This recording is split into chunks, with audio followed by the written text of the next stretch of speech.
Find your way home. The words stared up at Ethan Dawson from the shattered pieces of silver scattered across the restaurant floor. And for a moment, he forgot how to breathe. His hands were shaking so badly that he could not have picked up those broken fragments even if he wanted to.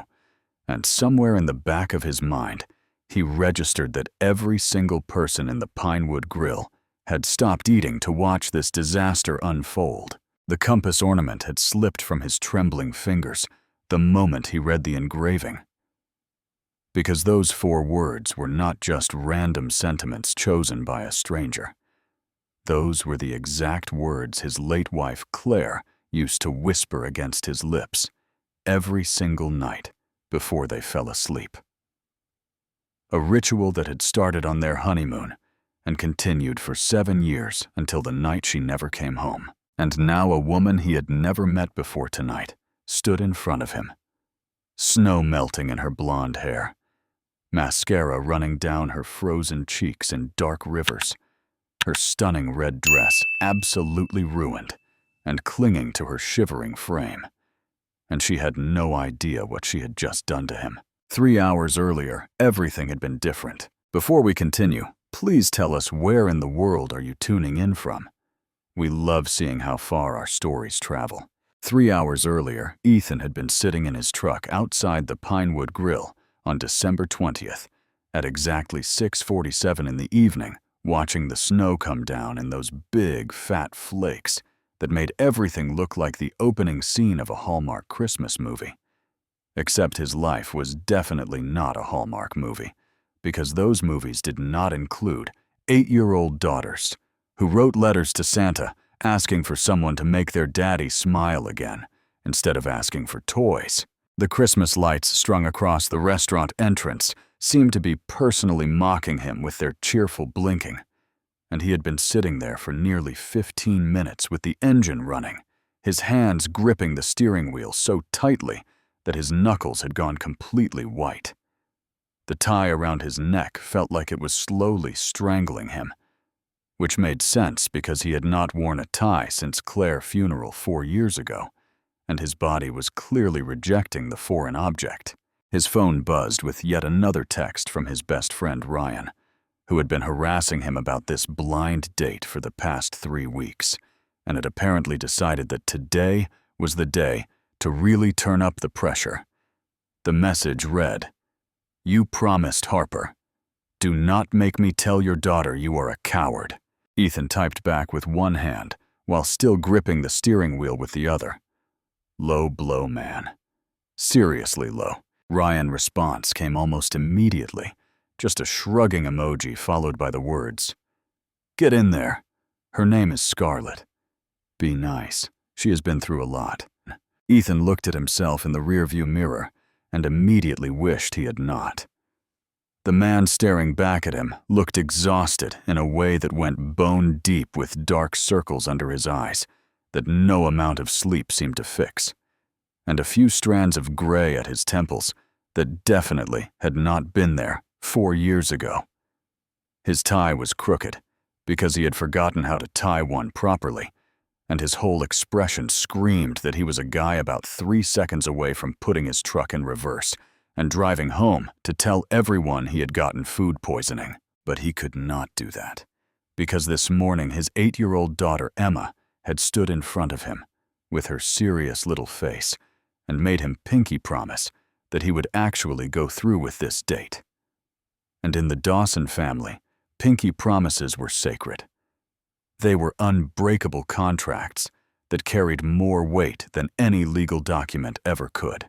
"Dawsons do not break pinky promises," Daddy Emma had said, with the gravity of a Supreme Court justice delivering a verdict. "You always told me that," and she was right. He had always told her that. Claire had started that tradition when Emma was barely old enough to understand what a promise meant, and after Claire died, Ethan had held on to it like a lifeline because it was one of the many small ways he tried to keep her memory alive. The snow was really coming down now, coating everything in white and making the Christmas lights blur into soft halos of color. Inside the restaurant, he could see couples laughing over dinner and families gathered around tables decorated with holly and candles, and every single one of them looked happy in a way that Ethan could not quite remember how to feel anymore. Here is the thing about losing your wife 5 days before Christmas. It does not just destroy that one Christmas. It destroys every Christmas after that, too. The carols that used to bring joy now just reminded him of the songs playing on the radio when he got the call. The smell of pine needles made him think of the tree they had decorated together just 2 days before she died. Even the sight of wrapped presents made his stomach clench, because Claire had been out buying last-minute gifts when the accident happened. For 4 years, Ethan had been going through the motions of Christmas for Emma's sake, plastering on fake smiles and forcing enthusiasm he did not feel because his daughter still believed in magic, and he refused to be the reason that belief died. But this year, something had shifted.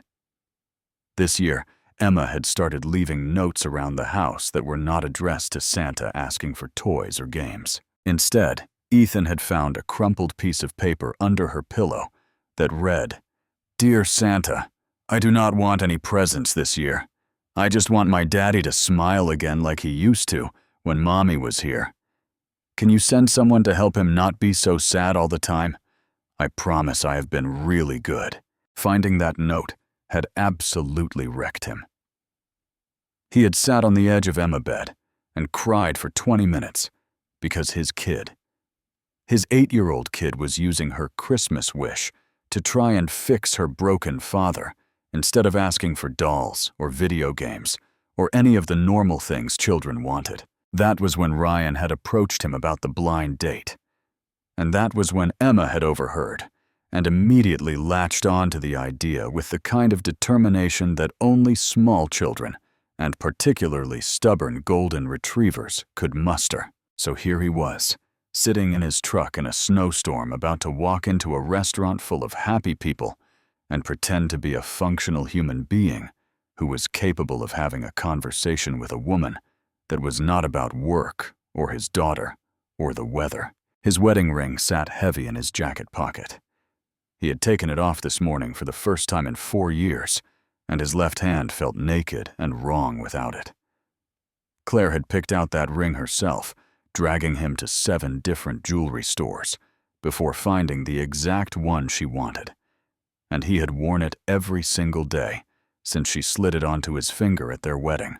Taking it off felt like a betrayal, but wearing it on a date felt worse somehow. Ethan took a deep breath, then another, then forced himself to open the truck door before he could change his mind. The cold hit him immediately, biting at his cheeks and making his eyes water, and he pulled his coat tighter as he walked toward the restaurant entrance. The Pinewood Grill was one of those places that went absolutely overboard with Christmas decorations, which was either charming or overwhelming, depending on your state of mind. Tonight, with Jingle Bell Rock playing just loud enough to be annoying, and the smell of pine and cinnamon wafting through the air, Ethan found it solidly in the overwhelming category. There was garland everywhere. Garland on the hostess stand, garland wrapped around the bar, garland hanging from the ceiling in swooping arcs that probably violated several fire codes. The Christmas tree in the corner was at least 12 feet tall and covered in so many ornaments that the actual tree was barely visible underneath. Every table had a centerpiece of holly and candles, and the staff were all wearing Santa hats that they were clearly not thrilled about. The hostess smiled brightly when he approached and asked if he had a reservation. "Should be under," Foster, Ethan said, because Ryan had made the reservation and apparently thought using his own name would somehow make things less awkward. "Party of 2. The hostess checked her list and nodded. "Your other party has not arrived yet. Would you like to be seated, or would you prefer to wait at the bar?" Ethan glanced at the corner booth she was gesturing toward and felt his chest tighten at the thought of sitting there alone, waiting while all these happy couples ate their dinners around him. "The bar," he said quickly. "I will wait at the bar." She led him over, and he settled onto a stool, ordering a whiskey he did not really want, because it gave his hands something to do. The bartender, a guy about his age with a name tag that said, Marcus poured it without comment and moved on to the next customer. Ethan checked his phone. 7:02. She was supposed to be here at 7, Hazira, which meant she was only a couple minutes late, which was nothing, which was totally fine and normal, and not at all a sign that she had decided not to come. He took a sip of whiskey and tried not to look at the family sitting at a table nearby. The father was helping his daughter color something on her kid's menu, while the mother laughed at something their son had said, and the whole scene was so painfully normal that Ethan had to look away. That used to be us, he thought. That was supposed to be us forever. His phone buzzed. A text from Ryan. "Are you inside?" "Yeah," Ethan typed back. "She is not here yet. She will be there." Ryan's response was immediate. "Just relax. Try to have fun. Remember what that feels like." Ethan did not bother responding to that one. The memories came whether he wanted them or not, the way they always did when December rolled around, and the world got covered in Christmas decorations that felt more like landmines than celebrations. 4 years ago, December 23rd, Claire had kissed him at the front door and told him she was running out for a few last-minute presents. She had been wearing that ridiculous reindeer sweater. She loved the one with the actual blinking nose that Emma thought was the greatest thing ever invented, and she had tasted like the hot chocolate they had been drinking while watching Emma play with her toys. "I will be back in an hour," she had said. 2 hours tops. You know how I am in Target. Ethan had laughed and told her to take her time, that he and Emma would be fine, that they had plenty of wrapping to do anyway. Claire had made a face at that because she knew perfectly well that he was terrible at wrapping presents, that every gift he touched ended up looking like it had been attacked by a roll of tape with a personal vendetta. "Find your way home," she had whispered against his lips. The way she did every night, the way she had done since their honeymoon, when they got lost in Venice, and she had said those words to him for the first time. Always, he had whispered back. Always. And then she was gone. Her car pulling out of the driveway with Christmas music playing through the open window, her hand waving at him through the rearview mirror, and that was the last time he ever saw her alive. The call came 2 hours later. Ethan had been in the living room with Emma, surrounded by wrapping paper and ribbon, when his phone rang with a number he did not recognize. Normally, he would have let it go to voicemail, but something made him answer, some instinct he could not explain. "Mr. Dawson, this is Officer Martinez with the state police. There has been an accident." The rest of that night existed in his memory only as fragments, like a movie where someone had cut out random scenes. The drive to the hospital in a blur of Christmas lights. The doctor face when she came out to talk to him. The words that did not make sense at first, because how could Claire be gone when she had just kissed him goodbye, when she had just whispered their words against his lips? Black ice on Highway 7. A truck coming from the other direction had lost control and crossed into her lane. The impact was so severe that she never had a chance, the doctor said. She was gone before the ambulance arrived. Ethan had stood there in that hospital hallway, surrounded by Christmas decorations that now seemed grotesque and offensive, and he had felt something inside himself break in a way that he knew would never fully heal. The funeral was 3 days later, the day after Christmas.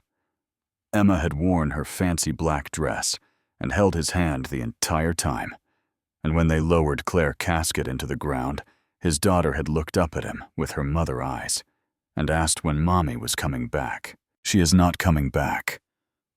"Sweetheart," Ethan had managed to choke out. "Mommy is in heaven now. She is watching over us. But she cannot come back." Emma had nodded solemnly, like she understood. But Ethan knew she did not.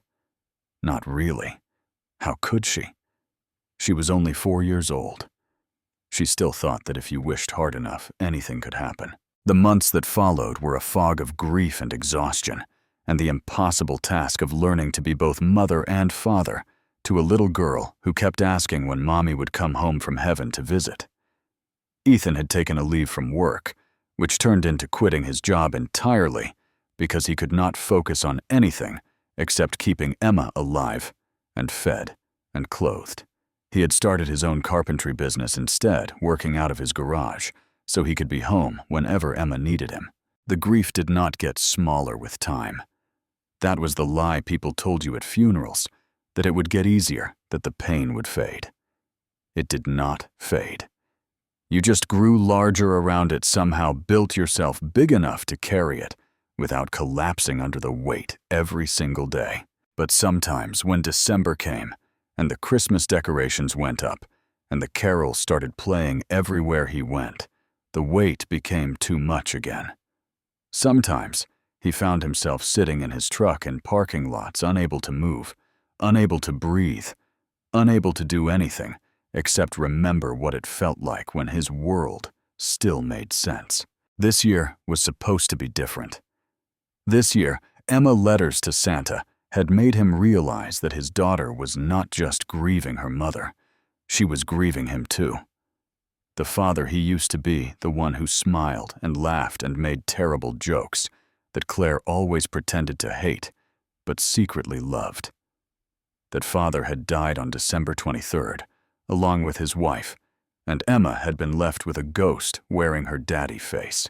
Ryan had been trying to set him up on dates for 2 years now, always with women who were nice and perfectly fine, and completely unable to penetrate the wall Ethan had built around himself.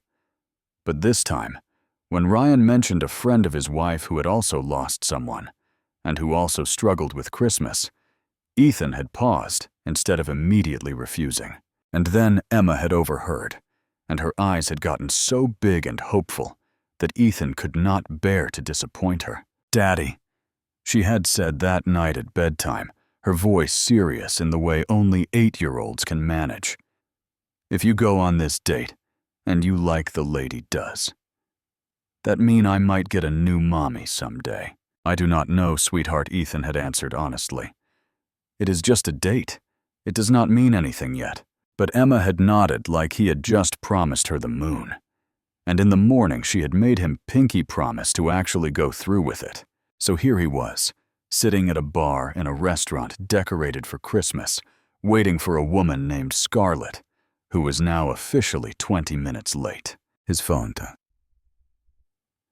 buzzed again. "Ryan.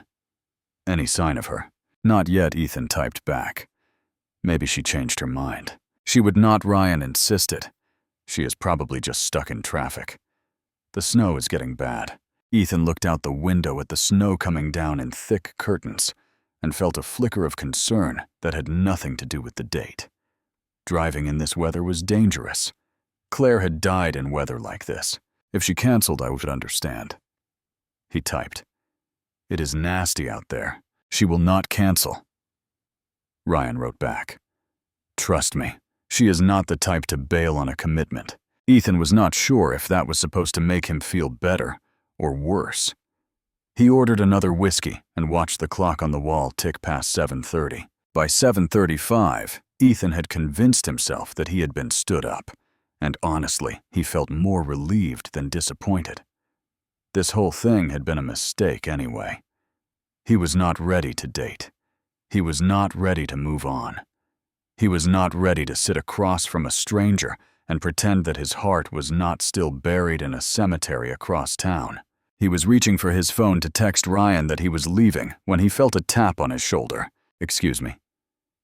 "Are you Ethan?" He turned around and found himself looking at a woman with dark hair and kind eyes who was maybe a few years younger than him. She was wearing a green dress under her winter coat and smiling in a way that suggested she was almost as nervous as he was.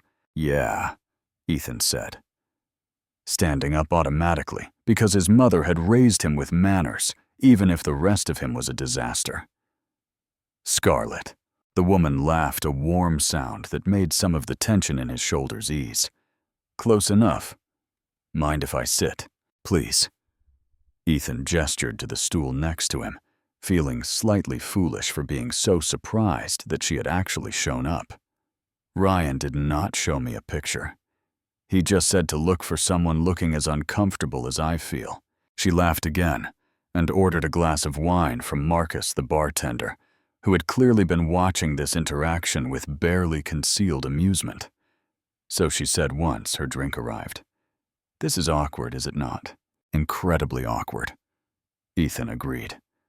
"I have not done this in a very long time." "Me neither." She took a sip of her wine and seemed to relax slightly. "Ryan said you are a carpenter, custom furniture mostly." Ethan found himself actually engaging in the conversation, which surprised him. "Some construction work, renovations, that kind of thing." "What about you?" She made a face that suggested her job was complicated. "Healthcare. It has been rough lately, actually. We have been dealing with staffing issues that are driving everyone crazy." Ethan nodded sympathetically, assuming she meant the hospital, since Ryan had mentioned something about his wife-friend being a nurse. "Yeah, I have heard it has been brutal for nurses since the pandemic." "You have no idea," she said with feeling. "Some days I want to just lock myself in my office and scream." They fell into easy conversation after that, talking about work and the weather and the absolute overload of Christmas decorations in the restaurant.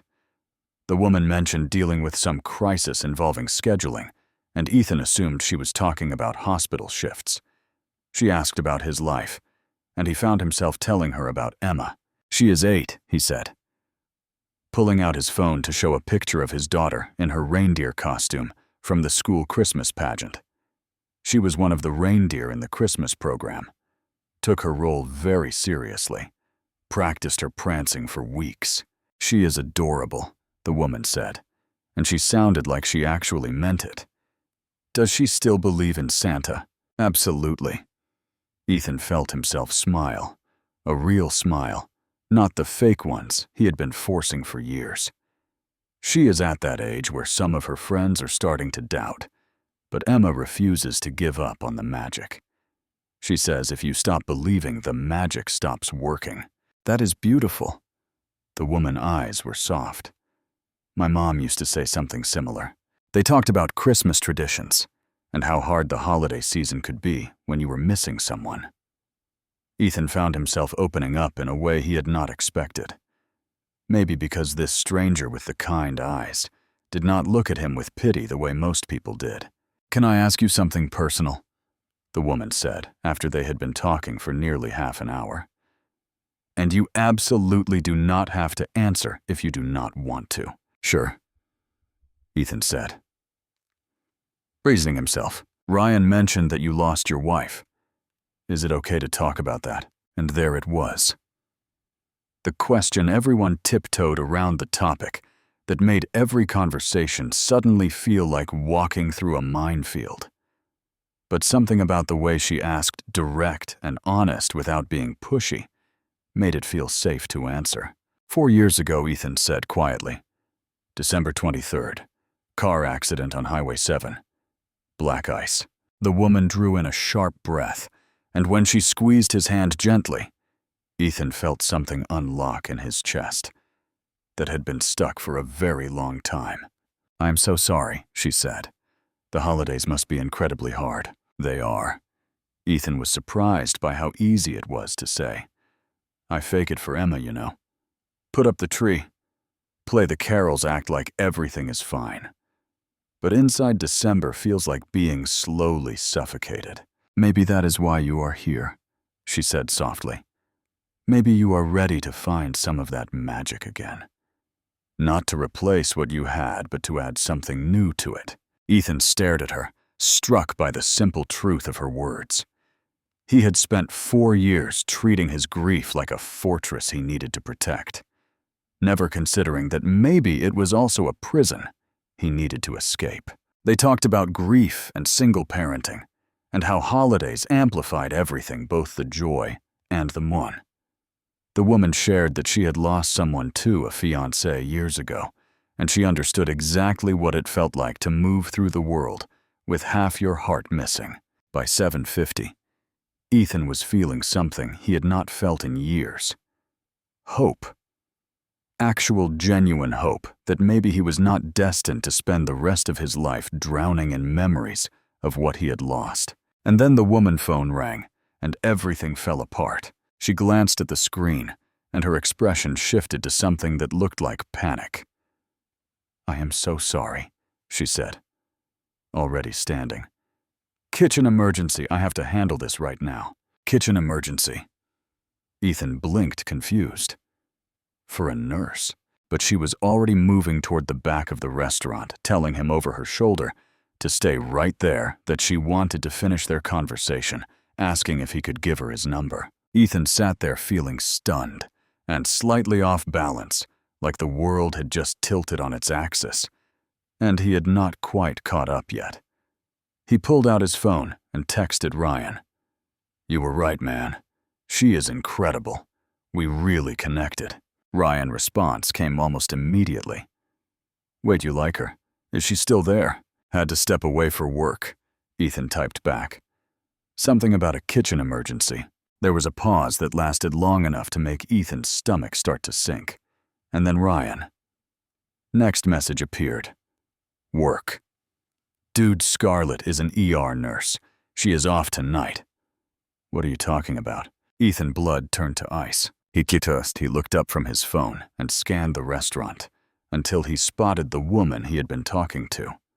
She was standing near the kitchen door, gesturing at someone inside, and she was now wearing a name tag that was clearly visible even from across the room. Diana Chen. Ryan. Next text arrived like a bomb detonating. Scarlett car broke down on Highway 7. She has been stuck in the snow for 45 minutes trying to get there. Ethan wanted to disappear into the floor and never be seen again.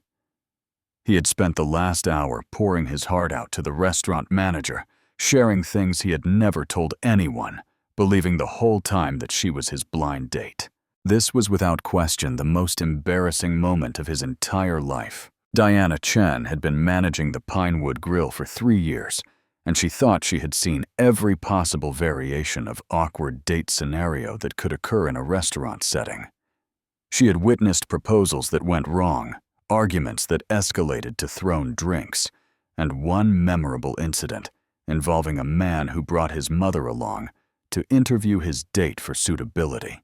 But this was a new one. When she had walked into the restaurant tonight, shaking snow off her coat after a quick trip outside to check on a delivery issue, she had noticed a man sitting alone at the bar who looked like he was attending his own funeral. Something about his expression, the way he held himself like he was bracing for impact, had made her pause. And then he had looked up and made eye contact, and she had seen recognition in his face that suggested he thought she was someone else. She should have corrected the mistake immediately. She knew that.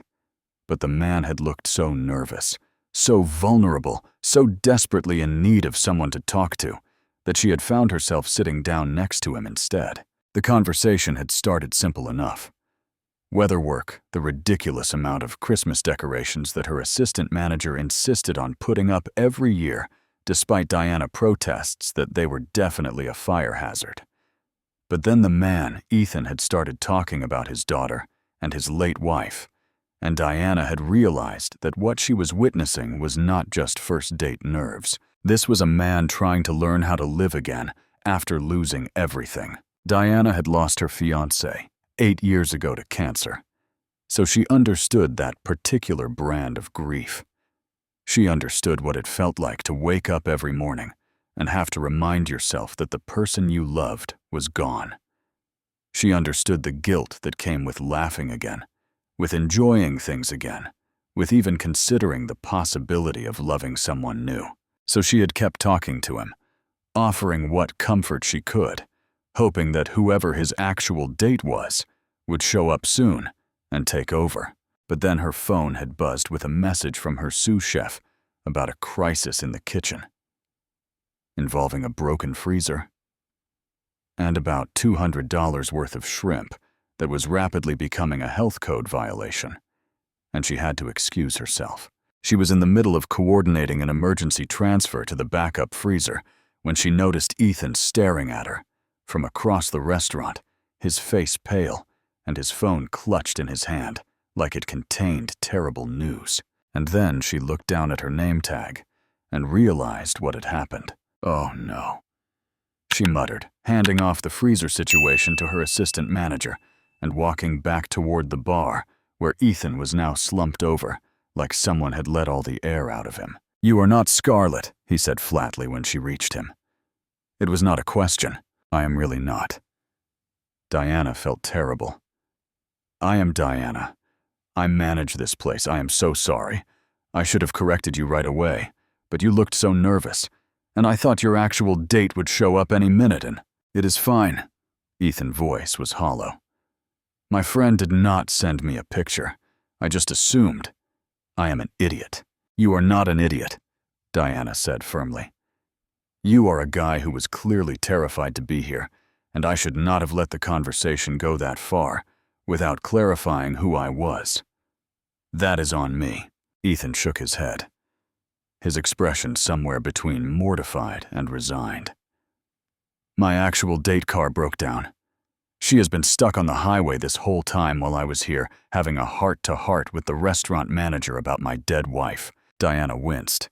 "Okay, that is pretty bad. Thanks for the confirmation. But listen," Diana said, putting a hand on his shoulder. "The things you told me, they were real. The feelings were real. And the fact that you were able to open up like that means you are more ready for this than you think." Ethan looked at her like she had just said something profound, and Diana supposed that maybe she had. "For what it is worth," she added. "I hope she shows up.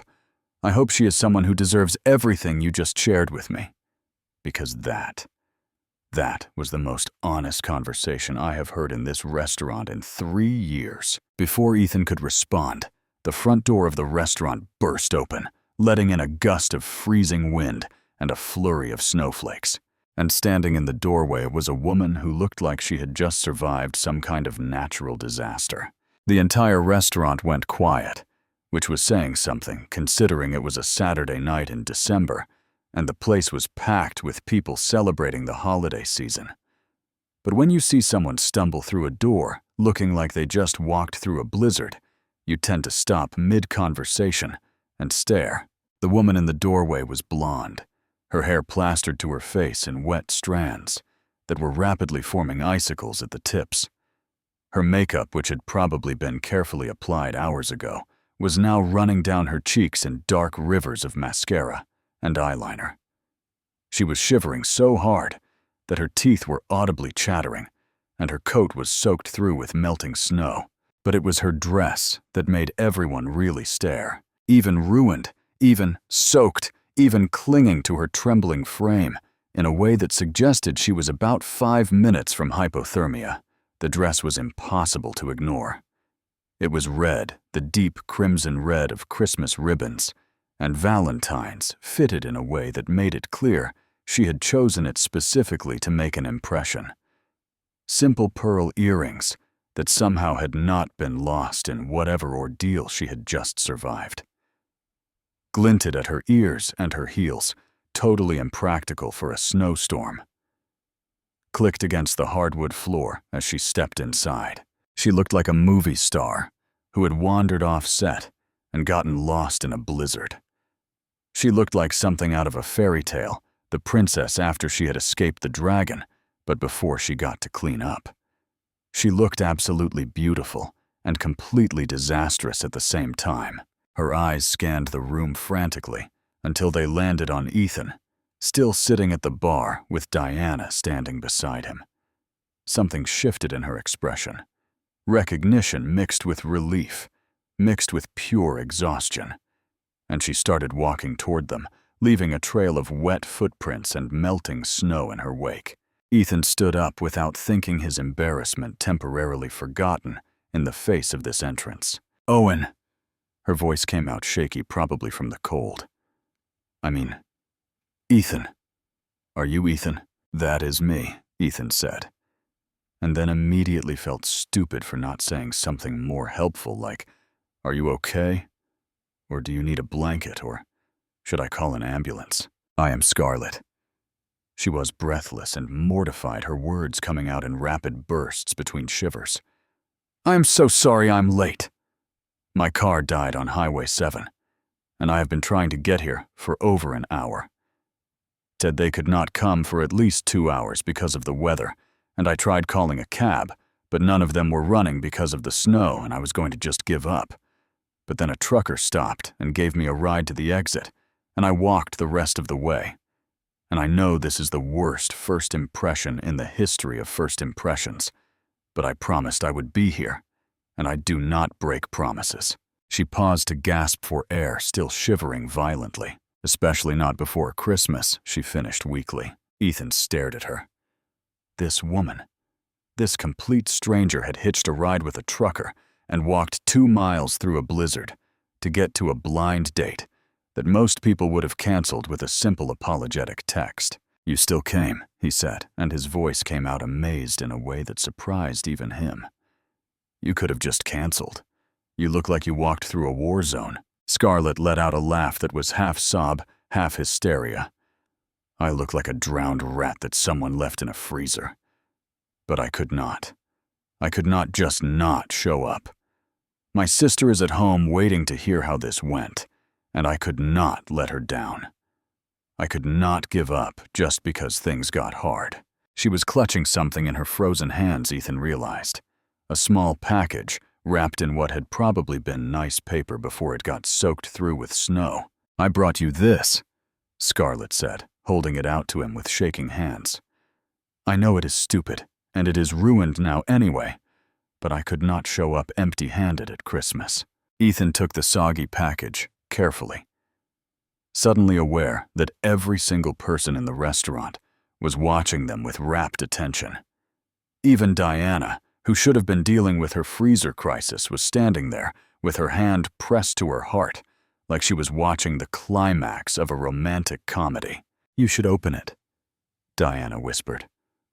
"Trust me." Ethan looked at Scarlett, at her ruined makeup, and her soaked hair, and her red dress that was probably never going to recover from this experience, and he felt something shift inside his chest.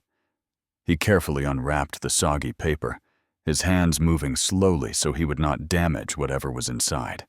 It was an ornament, a silver compass, small and delicate, with an engraving on the back. "Find your way home." The world stopped. Ethan's hands started shaking so badly that the compass slipped from his fingers and shattered on the floor. And suddenly he could not breathe, could not think, could not do anything except stare at the broken pieces of silver scattered across the hardwood. Because those words, those exact words, "Find your way home," those were Claire words, the words she whispered every night, the words that had been the last thing she said to him before she walked out the door and never came back. "Oh my God!" Scarlett's voice cut through the roaring in his ears. "I am so sorry, I did not mean to. Are you okay? What is wrong?" Ethan realized there were tears streaming down his face. It took several minutes for Ethan to compose himself enough to speak, during which time Diana quietly shooed away the curious onlookers and got Scarlett wrapped in a blanket from the lost and found, while someone from the kitchen brought out hot chocolate and soup. They ended up in a corner booth, Scarlett still shivering despite the blanket, Ethan still trembling despite the warmth of the restaurant. The broken compass pieces sat in a small pile on the table between them, and neither of them seemed to know how to begin. Finally, Scarlett broke the silence. "I did not know," she said quietly, "about those words. I just saw the ornament in a shop, and it felt right, like something I was supposed to give." Ethan looked at her, at this woman who had literally walked through a blizzard for him, and felt the walls he had built around his heart start to crack. "My wife," he said, his voice hoarse. "She used to say that. Every night before we fell asleep, she would whisper, 'Find your way home,' against my lips. It was our thing. Had been since our honeymoon." Scarlett's hand flew to her mouth. "Oh God, I am so sorry. I had no idea." "How could you?" Ethan shook his head. "It is not your fault. It is just. Coincidence does not feel like a big enough word for what just happened." They sat in silence for another moment, both processing the strangeness of the situation. Then Scarlett took a shaky breath and spoke. "Can I tell you something?" Something that might make this less weird, or possibly more weird. I honestly do not know anymore. Ethan nodded, not trusting himself to speak. I understand loss at Christmas, Scarlett said quietly. I understand it better than I wish I did. 12 years ago, Christmas Eve, my parents were driving home from a holiday party. My little sister Mia was in the back seat. She was 4 years old. She paused, and Ethan saw her hands tighten around her mug of hot chocolate. They hit black ice. The car went off an embankment. My parents died on impact. Mia survived barely. She spent weeks in the hospital recovering. Ethan's breath caught. I am so sorry. I was 20 years old, home from college for winter break. I was at my apartment that night wrapping presents and watching Christmas movies, waiting for them to get back. The call came at 11:47 p.m. I remember the exact time because I looked at the clock right before I answered, annoyed that someone was calling so late. She wiped at her eyes with the back of her hand. I dropped out of college the next week, became Mia legal guardian, raised her myself because there was no one else. She is 16 now, and she is amazing, and I would do it all again in a heartbeat. But Christmas is hard. Christmas is always going to be hard. Ethan reached across the table and took her hand. His fingers were still cold, and so were hers, but somehow the contact felt warm. Highway 7, he said quietly. That is where my wife. That is where Claire. I know, Scarlett whispered. I heard you say it earlier when I walked in. I thought my heart was going to stop. That road has taken so much from both of us. They sat there, hands intertwined, two strangers connected by the strangest and saddest of coincidences. The restaurant hummed with life around them, other diners eating and laughing and celebrating, completely unaware that two people in the corner booth had just discovered a bond built on shared grief. My sister pushed me to come tonight, Scarlett said finally. She has been telling me for months that I need to stop putting my own life on hold, that I have spent 12 years taking care of her, and it is time I took care of myself. She practically shoved me out the door when I tried to cancel because of the weather, Emma Ethan said. My daughter. She made me pinky promise I would actually show up. She has been writing letters to Santa asking for someone to make her daddy smile again. Scarlet eyes filled with fresh tears. That is the most heartbreaking and beautiful thing I have ever heard. I have been faking Christmas for 4 years, Ethan admitted, going through the motions so she would not know I was falling apart inside. But this year, she saw through it. This year, she realized her daddy was broken, and she tried to fix me with her Christmas wish.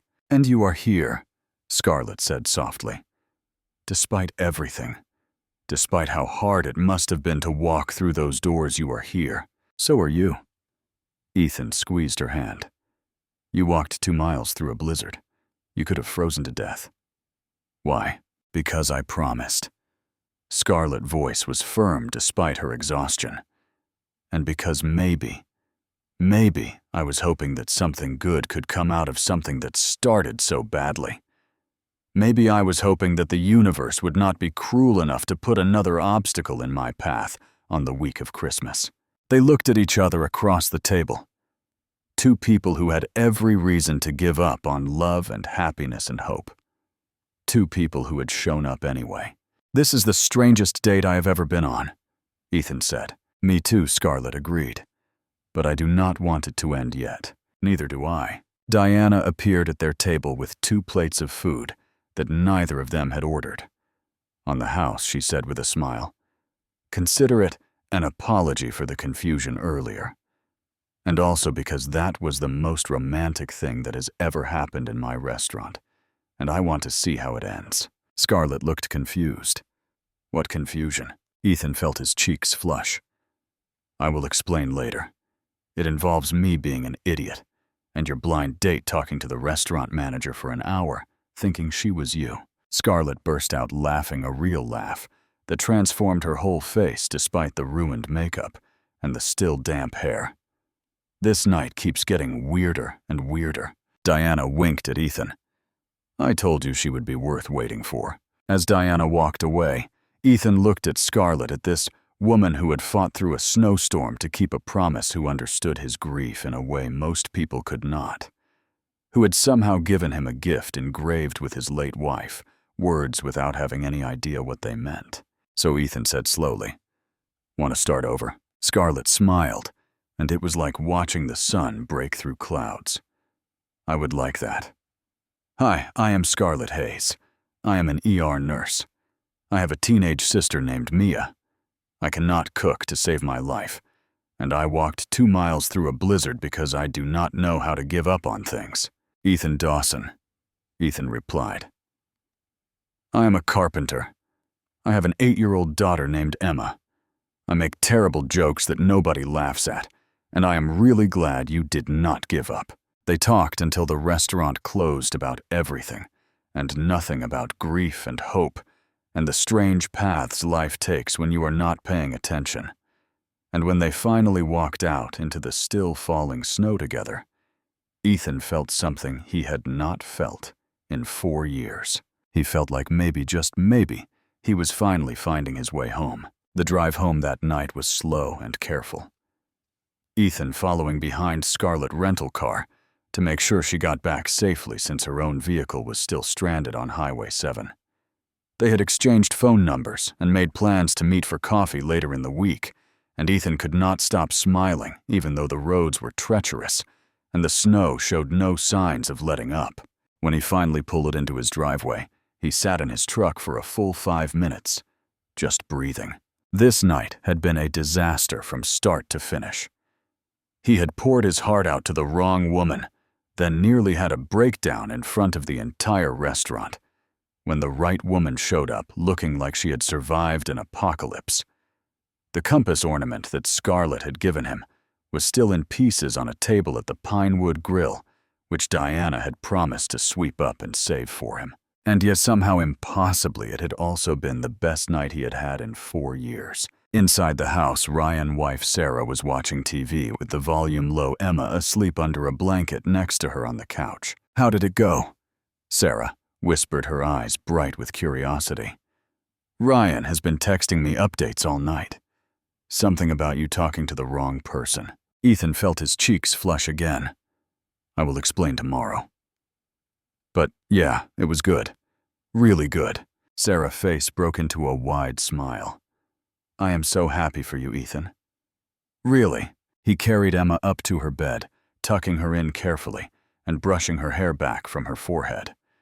She stirred slightly and opened her eyes. "Daddy, did you go on your date?" "I did, sweetheart. Go back to sleep." "Did you like her?" Emma's voice was drowsy but insistent. "Did she make you smile?" Ethan thought about Scarlett, about her determination and her kindness, and the way she had laughed when he admitted to the mix-up with Diana. He thought about the broken compass and the words engraved on it, about the strange magic of coincidence that had brought them together. "Yeah," he said softly. "She did." Emma smiled without opening her eyes. "Good. That is what I asked Santa for." The next few days passed in a blur of texted conversations and phone calls that lasted hours. Ethan learned that Scarlett was an emergency room nurse at St. Mary Hospital, that she worked brutal hours and often came home so exhausted she could barely remember her own name, that she had been raising Mia since she was 20 years old and had never once regretted the sacrifice. He learned that she loved old movies and hiking, and terrible puns, that she was allergic to cats but desperately wanted one anyway, that she sang off key in the shower and could not cook anything more complicated than scrambled eggs. He learned that she still visited her parents' graves every Christmas Eve, that she lit candles for them and told them about her year, that Mia always came with her and they would stay until the candles burned down. And she learned about him too, about Claire and how they had met at a community theater production where he was building sets and she was painting them. About the proposal he had planned for months, complete with a scavenger hunt through all their favorite places in the city. About Emma and her mermaid obsession and her belief in Christmas magic, that somehow survived even though her mother had not. 3 days after the disaster date, they met for coffee at a little cafe halfway between their houses. Ethan arrived early because he was nervous, and then Scarlett arrived early because she was also nervous, and they both laughed at themselves for being so anxious about something that already felt so right. She looked different today, without the ruined makeup and the soaked hair, and the dress that had probably had to be thrown away. She was wearing jeans and a cozy cream-colored sweater, her blonde hair dry and shining, and she was somehow even more beautiful than she had been in that stunning red dress. "Hi," she said, sliding into the seat across from him. "Hi yourself." Ethan felt his heart doing something complicated in his chest. "You look amazing." And dry. Very dry. Scarlett laughed. "I figured I would try arriving in something other than a natural disaster state this time. Mix things up a little." They ordered coffee and talked for 3 hours without noticing the time passing.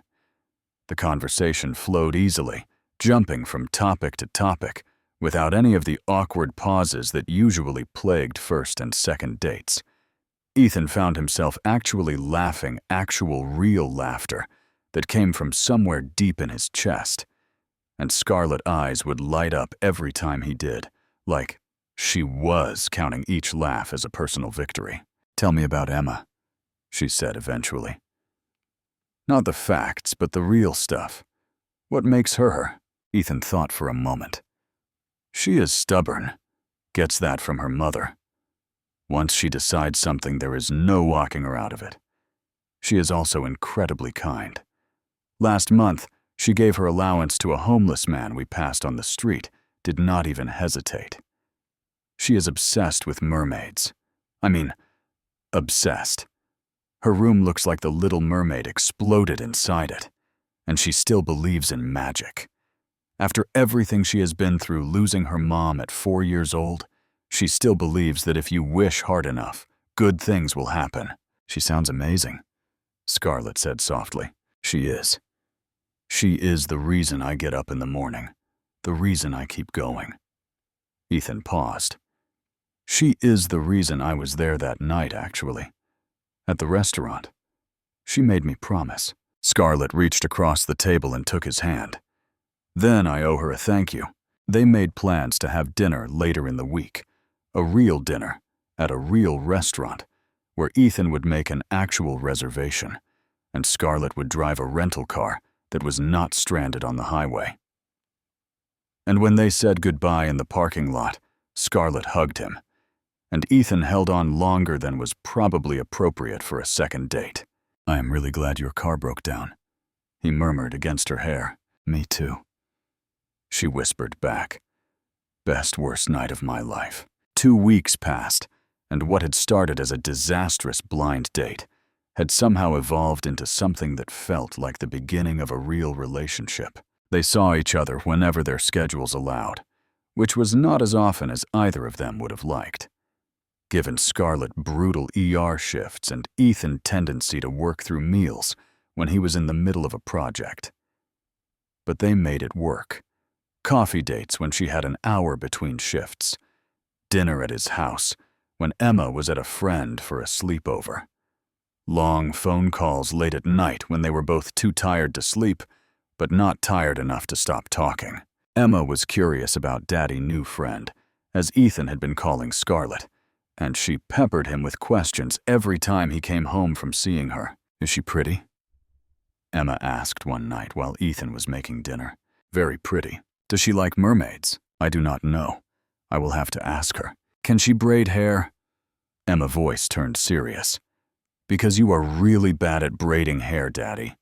Really, really bad." Ethan laughed. "I will ask about that too." When they finally decided it was time for Emma to meet Scarlett, Ethan was more nervous than he had been for any date in his entire life. This was the real test. Emma was his whole world, and if she did not like Scarlett, or if Scarlett could not connect with her, then none of this would work, no matter how well he and Scarlett fit together. But he should not have worried. Scarlett showed up with a gift she had picked out herself, a mermaid coloring book with glitter crayons that made Emma's eyes go wide with wonder. She sat on the floor with Emma for an hour, coloring and talking about mermaids, and listening to every single one of Emma elaborate theories about underwater kingdoms and magical sea creatures. "Did you know that mermaids might be real?" Emma asked at one point, her voice serious. "Scientists have not explored the whole ocean yet, so they could be down there. We just do not know." "That is a really good point," Scarlett said just as seriously. "The ocean is huge. There could be all kinds of things we have not discovered yet." Emma beamed at her. "You are smart. Do you want to see my mermaid collection?" Ethan watched from the kitchen, pretending to make snacks, but really just watching the two of them together. Scarlett was not trying too hard, was not being fake or performative. She was just being herself. And Emma was responding to that authenticity in a way that made Ethan's heart swell. When Emma asked if Scarlett's parents were mermaids in heaven, Ethan held his breath. It was the kind of question only an 8-year-old would ask, innocent and devastating at the same time. But Scarlett handled it perfectly. She told Emma that maybe their parents knew each other up there, that maybe they were friends who watched over their families together. And Emma decided this was the best news she had ever heard. "That means my mommy knows your mommy and daddy," Emma exclaimed. "They are probably having tea parties together." Mommy loved tea parties. Scarlett had tears in her eyes when she looked at Ethan across the room, and he had to turn away before he started crying too. That night after Emma was in bed, Scarlett and Ethan sat on the couch in the living room, not touching, but close enough that they could feel each other's warmth. "She is amazing," Scarlett said quietly. "You have done an incredible job with her." "I cannot take all the credit." Ethan's voice was thick. "Claire did most of the heavy lifting in those first 4 years. I am just trying to keep up with what she started." "No." Scarlett turned to look at him. "You raised that child for 4 years by yourself. You got up every day and put on a brave face and gave her everything she needed, even when you were falling apart inside. That is not keeping up. That is heroic." Ethan finally let himself reach for her hand. "I am not a hero. I am just a dad who did not know how to give up on his kid." That is exactly what a hero is. They sat in comfortable silence for a while, watching the lights on the Christmas tree blink slowly in the darkened room. "I need to tell you something," Ethan said eventually, "about why this is harder than it probably should be." "You can tell me anything," Scarlett said simply. So he told her about the guilt that gnawed at him every time he laughed, every time he felt happy, every time he realized he had gone an entire hour without thinking about Claire. About the dreams he sometimes had, where Claire was alive, and asking him why he had replaced her. About the voice in his head that whispered he was betraying her memory by moving on. Scarlett listened without interrupting, her hand steady in his. "I have been wearing my wedding ring in my pocket," Ethan admitted. "I took it off the night of our date, but I could not leave it at home. It has been in my jacket every day since." Scarlett was quiet for a long moment. Then she said, "When my parents died, I spent the first year feeling guilty about everything. Guilty when I laughed. Guilty when I enjoyed something. Guilty that I survived when they did not. My therapist told me something that took me years to actually believe." "What is that?" "Grief is not a zero-sum game. You do not have to choose between honoring the past and embracing the future. You can do both. Loving someone new does not erase the love you had before. It is not replacement. It is expansion." Ethan felt something crack open in his chest, something that had been sealed tight for 4 years. "Claire would want you happy," Scarlett continued softly. "I never met her, but I know she loved you. And people who love us do not want us to spend the rest of our lives in pain. They want us to live, to laugh, to find joy again." When Ethan finally let himself cry, really cry for the first time since the funeral, Scarlett held him through all of it. She did not try to fix it or make it better. She just sat with him in the darkness and let him grieve. And when the tears finally stopped, Ethan felt lighter than he had in years. The Sunday dinner at Scarlett apartment was marked on Ethan's calendar with approximately 7 different reminder alarms because he was terrified of being late and making a bad impression on the teenage girl who apparently had veto power over his entire relationship. Scarlett apartment was smaller than he expected, a modest 2-bedroom in a building that had clearly seen better days. But when she opened the door, the warmth inside made the shabby exterior irrelevant. "Welcome to Casa Hayes," Scarlett said with a flourish. "Fair warning. Mia has prepared what she is calling an interview process. She got the questions off the internet." Ethan took a deep breath. "I am ready." The apartment was homey and lived in with photos covering every available surface. Ethan saw Scarlett and Mia at various ages chronicling their journey from the year their parents died to the present day. Young Scarlett, barely more than a teenager herself, holding toddler Mia in a hospital room. Elementary school Mia, with a gap-toothed smile, proudly displaying an art project. High school Mia in a soccer uniform, Scarlett cheering from the sidelines. It was the visual history of a family rebuilt from tragedy. Mia appeared in the doorway to the kitchen, looking exactly like the 16-year-old enforcer Scarlett had described. She had her sister blonde hair, but darker eyes, and her expression was carefully neutral in a way that suggested she was withholding judgment until she had more data. "You must be Ethan," she said flatly. "And you must be Mia." Ethan extended his hand. "Nice to meet you." Mia shook it once firmly, then gestured toward the couch. "Sit down, we need to talk." Scarlett shot him an apologetic look, but Ethan just smiled. He had faced down angry contractors and difficult clients, and his own 8-year-old during a sugar crash. He could handle one protective teenager. The interrogation that followed was comprehensive. Mia asked about his job, his income, his intentions, his criminal history, or lack thereof, and his credit score. She asked how long he had been a widower, how he was handling his grief, whether he had been to therapy, and what his thoughts were on emotional vulnerability in men. "I read an article about toxic masculinity," Mia explained, when Ethan looked surprised by that last question. "I want to make sure you are not going to emotionally stunt my niece by failing to model healthy communication." "You mean Emma? Do you have another potential niece I should know about?" Ethan could not help but laugh. "She has got you there," he said to Scarlett. The ice cracked slightly when Ethan showed Mia pictures of Emma. Something in the teenager tough facade softened when she saw the photos, especially the one from the Christmas pageant, where Emma was dressed as a reindeer. "She was 4 when she lost her mom?" Mia asked quietly.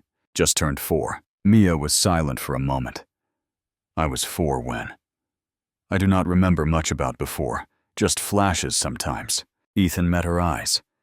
"Emma says the same thing. She has a few memories of her mother, but they are fading.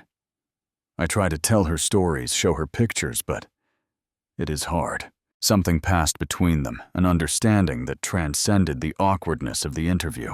"You are not what I expected," Mia said finally. "What did you expect?" "I do not know. Someone who would try too hard. Someone who would be fake nice to get my sister approval." Mia shrugged. "You seem real." "I am too tired to be fake." Ethan smiled. "Single parenting takes everything you have got. There is nothing left over for pretending." Mia nodded slowly, then turned to her sister. "He can stay for dinner." Scarlett let out a breath she had apparently been holding. "Thank God. I already bought the groceries." The dinner that followed was surprisingly comfortable once Mia decided Ethan had passed her initial screening. She talked about school, her friends. A boy named Jake, who she insisted was just a friend, but blushed when she mentioned him. Scarlett cooking was as promised terrible. The chicken was dry, the vegetables were overcooked, and the rice had somehow ended up both crunchy and mushy at the same time. but everyone ate it anyway, complimenting the effort if not the execution, and the conversation flowed easily. By the end of the evening, Ethan understood why Scarlett had sacrificed so much for this girl. Mia was sharp and funny and kind underneath her protective shell. She was the product of 12 years of love and dedication, a testament to Scarlett's determination to give her sister a good life, no matter what it cost. And looking at them together, laughing at a joke Mia had made at her own expense, Ethan felt like maybe he was witnessing the beginning of something bigger than just a relationship. Maybe he was witnessing the start of a family. The following weekend, Scarlett brought Mia to Ethan's house for Sunday dinner, and this time it was Emma who had prepared an interrogation of her own. She had made a list of important questions written in purple crayon and decorated with mermaid stickers, and she presented it to Mia with the solemnity of a diplomat offering terms of peace. Question 1, Emma announced. Do you know that mermaids are probably real? Mia looked at the list, then at Emma, then at Ethan. And Scarlett, who were trying very hard not to laugh. I did not know that, Mia said carefully. Can you explain the evidence? Emma launched into an explanation that involved the unexplored ocean ancient sailors' accounts and a documentary she had watched on YouTube. Mia listened with genuine interest, asking follow-up questions and nodding at appropriate moments. Question 2, Emma continued once the mermaid discussion had concluded. Can you do cartwheels? Mia demonstrated a perfect cartwheel in the middle of the living room. Question 3. Do you like mac and cheese? Because it is my favorite, and if you don't like it, we cannot be friends. Mac and cheese is also my favorite, Mia said. In fact, I consider it its own food group. Emma's face split into a wide grin. You passed. She turned to her father. Daddy, she passed. Can she stay for dinner? That is the plan, sweetheart. The rest of the evening was chaos in the best possible way. Emma dragged Mia up to her room to show off her mermaid collection, which somehow morphed into the two of them having an impromptu dance party that Ethan and Scarlett could hear through the ceiling. Then Emma insisted on teaching Mia a card game she had invented, the rules of which seemed to change every few minutes, based on whatever would help Emma win. Watching them together, Ethan felt something settle in his chest. This was what a family looked like. Not perfect, not without its complications, but full of noise and laughter and connection. She is good with kids, Ethan said quietly to Scarlett as they prepared dinner together in the kitchen. She practically raised herself while I was working double shifts. Scarlett's voice was tinged with guilt. Sometimes I think she grew up too fast because I could not be there. Hey. Ethan stopped chopping vegetables and turned to face her. She is amazing. You did that. You gave her everything she needed to become this incredible person. I just wish I could have given her more. A normal childhood. Parents who were actually around. Ethan cupped her face in his hands. You gave her something better than normal. You gave her unconditional love. That matters more than anything else. Scarlett leaned into his touch, her eyes glistening. I do not know what I did to deserve you. You walked 2 miles through a blizzard. Ethan smiled. That is pretty hard to top. From upstairs, they heard Emma shrieking with laughter at something Mia had done, followed by Mia's voice calling down that nothing was broken, and they should not come up. Ethan and Scarlett looked at each other and laughed. This is going to be interesting, Scarlett said. Interesting is good, Ethan replied. I have had enough boring to last a lifetime. The weeks that followed felt like the pages of a story Ethan had given up hope of ever reading. Sunday dinners became tradition rotating between houses. Ethan discovered that while Scarlett could not cook anything else to save her life, her pancakes were somehow perfect, fluffy, and golden, and served with an elaborate array of toppings that Emma declared the best breakfast ever. Game nights became a thing with Uno games that got increasingly competitive until someone, usually Mia, was accused of cheating, and someone else usually. Emma threw her cards in the air in dramatic protest. Scarlett had a victory dance that she performed every time she won anything, a ridiculous shimmy that made everyone laugh no matter how many times they saw it. They fell into patterns and routines without really discussing it. Ethan would pick Emma up from school on the days Scarlett had early shifts.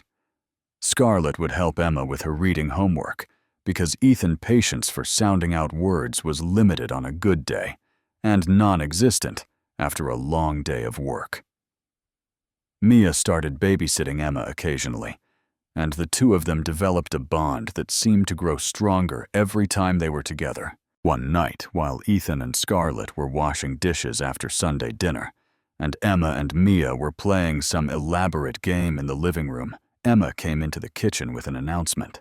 "We need to take a family picture," she declared. "For the refrigerator." Ethan felt his heart stutter. "A family picture? That is a great idea, sweetheart," he said carefully, watching Scarlett for her reaction. But Scarlett was already pulling out her phone. Everyone squeeze in. They took approximately 30 photos, because Emma insisted on doing serious faces, then hilly faces, then mermaid poses, then surprised faces. The final image they settled on showed all four of them squeezed into the frame, laughing at something Mia had said right before the shutter clicked. "This one," Emma declared. "This is the best one." Ethan printed it out that night and put it on the refrigerator door, and every time he walked into the kitchen for the next few days, he found himself stopping to look at it. 4 people, 2 broken families, 1 picture. Maybe that was what healing looked like. 4 months into their relationship, everything fell apart for approximately 36 hours. It started with Ethan pulling away, becoming distant in a way that Scarlett did not understand. He canceled plans without explanation. His texts became short and abrupt. When they were together, he seemed a million miles away, locked inside his own head. After a week of this, Scarlett showed up at his workshop unannounced and demanded answers. "What is going on?" Her voice was sharp with worry and hurt. "You have been weird for days. If I did something wrong, just tell me so we can fix it." Ethan was standing at his workbench, hands braced against the wood, his back to her. "You did not do anything wrong." "Then what?" "Because I am going crazy trying to figure it out, and I refuse to just sit around waiting for you to decide if you still want this." The silence stretched out so long that Scarlett started to worry she had pushed too hard. Then Ethan's shoulders slumped, and he turned around, and she saw that his eyes were red. "It is the anniversary," he said quietly, "of Claire's death, the 23rd. "Oh, Ethan." Scarlett's anger dissolved immediately. "Every year around this time, I start to lose it. I have these dreams where she is alive and asking me why I moved on, why I replaced her. I know it is not rational. I know she would want me to be happy. But the guilt." He pressed the heels of his hands against his eyes. "I have been pushing you away because I do not know how to feel happy and guilty at the same time." Scarlett crossed the workshop and wrapped her arms around him. "Listen to me. You do not have to choose between loving her memory and loving me. Grief is not linear. It does not follow a schedule. You are allowed to fall apart sometimes, but you do not have to do it alone. I do not want to drag you into my mess. It is not a mess. It is grief. It is human. And you can either let me help you carry it, or you can push me away and try to carry it alone. But I am telling you right now, you do not have to do it alone anymore." Ethan finally let himself break down, sobs racking his body as Scarlett held him through it. She did not try to fix it or make it better. She just stood there, solid and present, letting him feel everything he had been trying to suppress. When the tears finally stopped, Ethan pulled back and looked at her. "I want to go see her. At the cemetery. Would you come with me?" "Of course." They went the next morning, December 23rd, with Emma and Mia in tow. Scarlett brought flowers, white roses, that she left at the base of Claire's headstone, along with a note she had written the night before. "Thank you for Emma."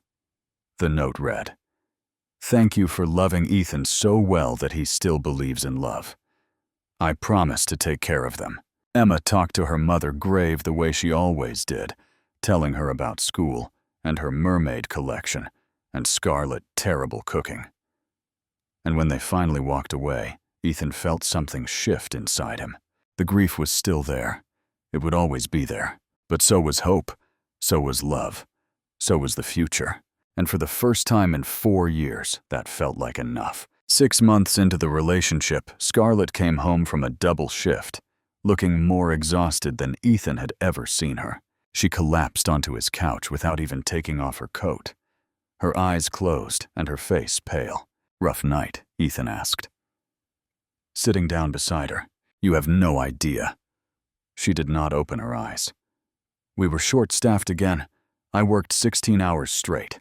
I do not think I have eaten anything today, except coffee and a granola bar someone found in their locker." Ethan pulled her into his arms. "This cannot be sustainable." "It is not." Scarlet's voice was muffled against his chest. "But the bills do not care if I am sustainable. Mia College Fund needs another $20,000. The rent went up again. And I just found out my car needs new brakes." This was a conversation they had been tiptoeing around for months. Scarlet worked brutal hours, often, coming home so exhausted she could barely keep her eyes open. She was burning herself out trying to save money for Mia's future, and it was taking a visible toll. 2 weeks later, Scarlet came home with news that made Ethan's stomach drop. "I got a job offer," she said quietly. "From a hospital in Phoenix. Phoenix. Over 1,000 miles away. A different state. A different life. A different everything. It is a travel nurse position." Scarlet continued, not meeting his eyes. 3 times my current salary. Huge signing bonus. Enough to pay for Mia's entire college education with money left over. For how long? 2 years minimum. Maybe longer. The silence that followed was devastating. Ethan wanted to be supportive. He knew how hard Scarlet had worked, how much she had sacrificed to give Mia a good future.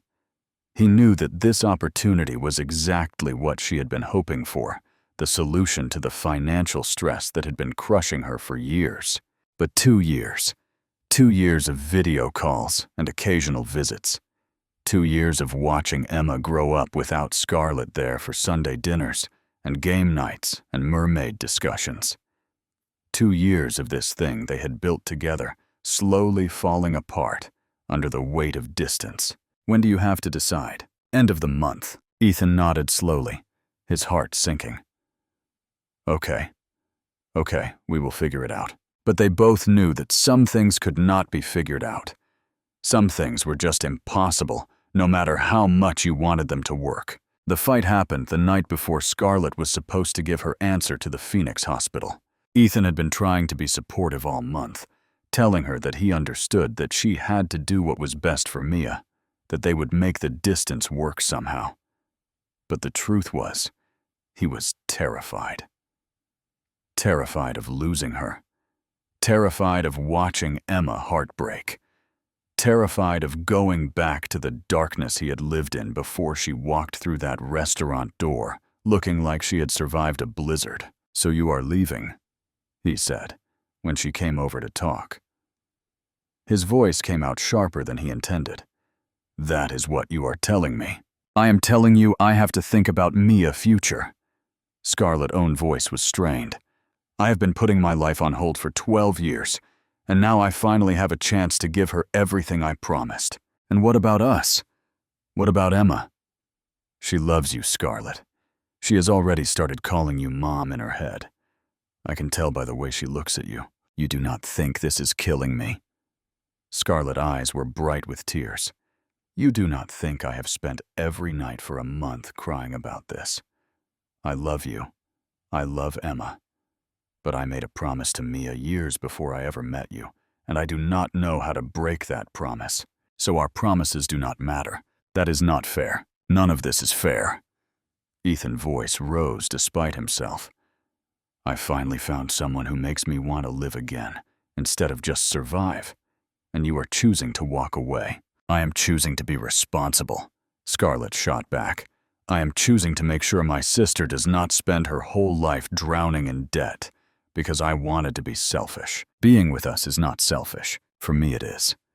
Because every day I am here, I am not working toward her future. Every Sunday dinner, every game night, every moment I spend being happy instead of productive. That is time I am taking away from her. They stood there breathing hard, the words hanging between them like broken glass. I should go. Scarlett finally said, her voice hollow. I have to call Phoenix in the morning. She left without saying goodbye. Emma came downstairs 20 minutes later, drawn by the sound of the front door closing. Is Scarlett coming back? She asked, her voice small. Ethan looked at his daughter, at her worried eyes, and her pajamas with mermaids on them, and felt his heart crack in half. I do not know, sweetheart. Emma's face crumbled. I thought she loved us. She does love us. But sometimes love is not enough. Emma ran upstairs crying, and Ethan sat in the dark living room for a very long time, wondering how everything had fallen apart so fast. December 22nd arrived with dark skies and the promise of the worst storm of the season. Scarlett had accepted the Phoenix job 3 days ago. She was leaving January 5th. They had barely spoken since their fight, just brief texts about logistics and schedules that felt empty and formal. Emma's class was supposed to go on a field trip to the Christmas tree farm outside town, a tradition that had been running for 20 years. The weather forecast had been calling for light snow. Nothing unusual for December in this part of the country, but weather forecasts were wrong sometimes. Ethan was at a job site 45 minutes away when his phone rang with a number he recognized as Emma's school.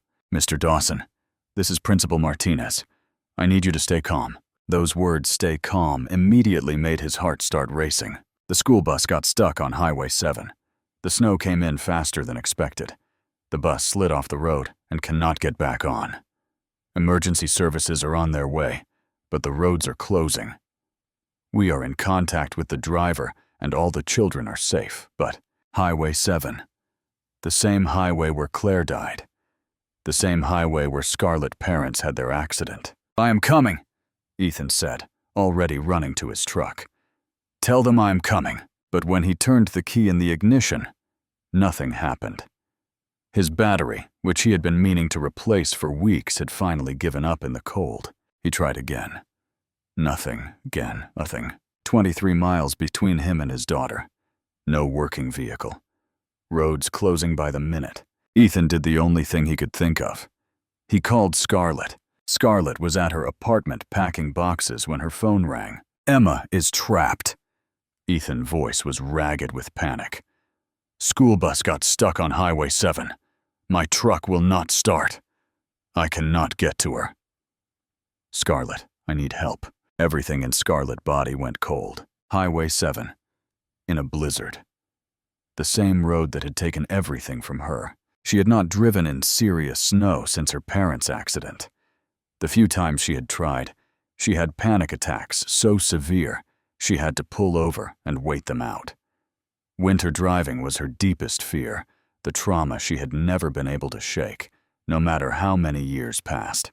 But Emma, that little girl who loved mermaids, who had decided on day one that Scarlett was worth testing, who had started saving her silly questions for Sunday dinners because she knew Scarlett loved them. I am coming, Scarlett said. I am picking you up now. Scarlett, you do not have to. Ethan's voice cracked with something that sounded like hope and despair mixed together. Yes, I do. She was already grabbing her keys, her coat, her gloves. I will be there in 15 minutes. Mia appeared in the doorway. What is happening? Emma is in trouble. I have to go. In this weather. Scarlett, you cannot. I have to. Scarlett's voice was steady, even though her hands were shaking. Stay here. I will call you when I can. She was out the door before Mia could argue. The drive to Ethan's job site was terrifying. Visibility dropped to almost nothing within minutes. Other cars had already slid into ditches. Scarlett's hands gripped the steering wheel so tightly, her knuckles turned white, and tears streamed down her face as flashbacks hit her in waves. Her mother's scream, the sound of metal crushing, the Christmas music on the radio cutting off mid-song. But she kept driving. When she pulled up to the construction site, Ethan was already running through the snow toward her car. "Are you okay?" His first words, even in the middle of a crisis, were about her. "No." Scarlett's voice was barely a whisper. "But I am here. Get in." The drive to Highway 7 took 47 minutes. It should have taken 20. The roads were impassable in places, and twice Scarlett had to navigate around accidents blocking the way. Ethan talked to her the entire time, a constant stream of words meant to keep her grounded. "You are doing amazing. You are so brave. Emma needs you. I need you. Just keep breathing. We are almost there." When they finally spotted the yellow school bus tilted at an angle in a ditch, with its hazard lights flashing, Scarlett let out a sob of relief. "We made it." She could barely get the words out. "Oh God, we made it." Emergency vehicles were just arriving as they pulled over. Ethan jumped out and ran toward the bus, and Scarlett followed despite her shaking legs. Emma spotted her father through the window and burst into tears. The next few minutes were a blur of emergency responders and crying children and parents arriving from all directions. Ethan helped transfer kids to the emergency vehicles, while Scarlett stayed with Emma, wrapping her in blankets, checking her for injuries with the professional eye of an ER nurse. "You came." Emma kept saying it over and over, her small body shaking with cold and fear and relief. "You came. I knew you would come. Of course I came." Scarlett was crying too. "I will always come for you." Always. They drove home together, all four of them, somehow crammed into Scarlett's car, because Mia had been waiting in the back seat the entire time, refusing to stay behind. Emma fell asleep almost immediately, wrapped in coats, and pressed against Mia's side. The silence on the drive home was heavy with everything that had happened, and everything that still needed to be said. Back at Ethan's house, Emma was asleep on the couch under a mountain of blankets. Mia crashed in the guest room, and Ethan and Scarlett stood in the kitchen staring at each other. "You drove through your worst nightmare for my daughter," Ethan's voice cracked. "You faced the thing that has terrified you for 12 years because Emma needed you." "I love her." Scarlett was still shaking. "I love you. That does not just disappear because I am moving to Phoenix." "Then do not go." The words burst out of Ethan before he could stop them. "Please do not go. Stay here. We will figure out the money somehow. We will make it work. I cannot lose you." "It is not that simple." Scarlett's voice rose with frustration before she caught herself remembering Emma sleeping in the next room. "Mia needs college money. She needs stability. I cannot just choose what I want over what she needs." "What about what you need?" Ethan stepped closer. "You have spent 12 years putting everyone first. When do you get to choose yourself? When do you get to say, 'I want this, and I am allowed to have it'?" "I do not know how to do that." Scarlett was crying now. "I do not know how to be the person who picks love over responsibility." The kitchen was silent except for their ragged breathing, and then the front door opened, and Mia walked in. She had been in the car the entire time, had come with Scarlett, and waited while they rescued Emma. And now she stood in the doorway with an expression that mixed teenage exasperation with profound love. "I got into University of Colorado," Mia said. "Full academic scholarship. I found out on Christmas Day. I did not tell you because you were too busy trying to sacrifice your entire life for me." Scarlett's mouth fell open. "What? Mia, that is incredible. Why did you not say anything?"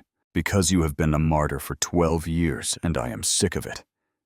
Mia's eyes were wet. "I do not need Phoenix. I do not need you to kill yourself working so I can have things. I need you to be happy for once in your life. And Ethan makes you happy. Emma makes you happy. So stop acting like loving them means you are abandoning me." Emma appeared in the doorway, still wrapped in her blanket. "Are we going to be a family now? Because that is what I asked Santa for, And then all four of them were crying, and somehow laughing at the same time, standing in the kitchen of a house that was about to become a home. December 20th, exactly 1 year since the night they met. Ethan took everyone to the ice skating rink because Emma had been begging for weeks. They were sitting on a bench watching the girls skate when Emma glided over with zero subtlety. "Scarlett, when are you and Daddy getting married? Because Mia said you are probably going to, and I want to be a flower girl. I have been practicing walking slowly, and I am really good at it now." Mia skated up looking mortified. "Emma, you cannot just ask people that."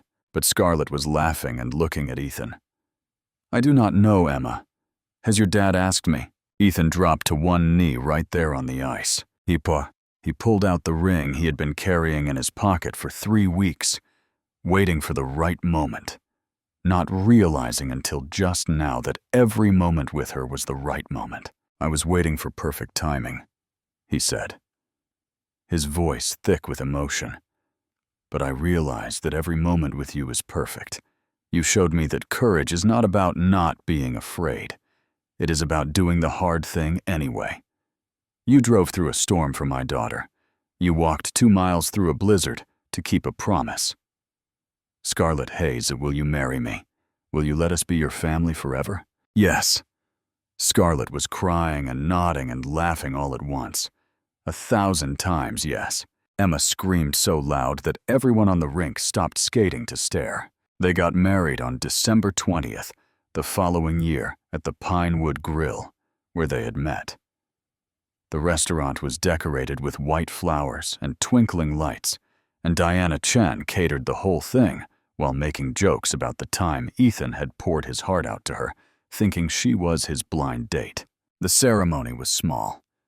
Family and close friends. Ryan gave a speech about how Ethan had tried to cancel that first date approximately 17 times, and there was not a dry eye in the room. When it was time for vows, Scarlett went first. "You taught me that I do not have to choose between love and responsibility. That I can have both. That choosing myself does not mean abandoning the people I care about. You gave me a family when I thought I would never have one again, and I promise to spend the rest of my life being worthy of that gift." Ethan's vows were just as tearful. "You drove through a storm for my daughter before you even really knew us. You walked 2 miles through a blizzard because you don't know how to give up. I promise to be your safe place in every storm that comes. I promise to love you in all the ways that matter. And I promise that you will never have to walk alone again." Emma and Mia were co-maids of honor, arguing about who got to hold the rings until Diana stepped in and gave them one each. The reception ended with snow falling outside the windows, and Ethan and Scarlett stood watching it without fear for the first time in years. 3 years later, family dinner at the Pinewood Grill looked a little different. 5 people sat around the big corner booth now. Emma, 11, and convinced she was practically a teenager. Mia, home from her junior year at University of Colorado, with stories about her pre-med classes. Ethan and Scarlett, and the newest member of their family, 2-year-old Claire Rose Dawson, named after both mothers, who watched over them from heaven. The toddler banged her spoon on her high chair and demanded more mashed potatoes with the authority of a tiny dictator. Emma was trying to teach her to say mermaid. Mia was pretending to help, while actually filming the whole thing for her social media. It was chaos. It was noise. It was everything Ethan had stopped believing in after Claire died. He looked at Scarlett across the table at this woman who had walked through a blizzard to keep a promise, and she smiled back at him with the same light in her eyes that had been there since the beginning. The compass ornament, carefully repaired by a jeweler who specialized in antiques, hung around his neck on a simple chain. He wore it every day now, not because he was still lost, but because she had helped him find his way home. Sometimes the blind dates that almost do not happen are the ones that change everything. Sometimes, courage looks like walking through a storm or creating a new life from broken pieces. And sometimes, if you are brave enough to show up even when you are terrified. Christmas miracles really do happen. Friends, if this story touched your heart today, do not forget to hit that subscribe button and join our channel family. We bring you heartwarming stories like this one every week. Stories about second chances, about love that finds a way, about families built from broken pieces. If you know someone who needs a little hope this season, share this video with them. And drop a comment below telling us where you are watching from. We love hearing from our viewers all around the world. Thank you for being here with us today. And remember, it is never too late to find your way home. See you in the next story.